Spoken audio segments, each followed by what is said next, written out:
এর অপরূপ লীলাভূমি পুরাতন দাসেরহাটের এই খামার বাড়িটি।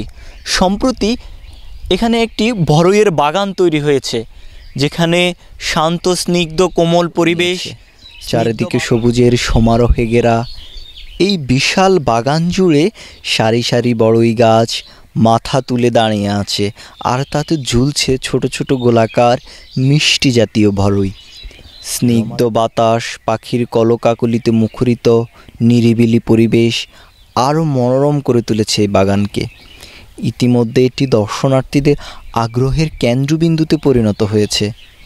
স্থানীয় কৃষকরা জানান, কয়েক বছর ধরে এই অঞ্চলে বড়ই চাষ বেড়েছে, যা এলাকার অর্থনীতিতেও ইতিবাচক প্রভাব ফেলছে। একজন দর্শনার্থী জানান, এখানে এসে প্রকৃতির মাঝে কিছুটা সময় কাটানো সত্যিই দারুণ অভিজ্ঞতা। বড়ইগুলো দেখতে যেমন সুন্দর, তেমনি খেতেও ভারী মিষ্টি। এই পর্যটন এবং কৃষিভিত্তিক অর্থনীতিতে নতুন সম্ভাবনার ধার উন্মোচন করবে। বিশেষজ্ঞদের মতে, বড়ই চাষ আধুনিক প্রযুক্তি ও যত্নবান পরিচর্যার মাধ্যমে আর সম্প্রসারিত করা সম্ভব, যা স্থানীয় কৃষকদের আয়ের নতুন দিগন্ত খুলে দিতে পারে।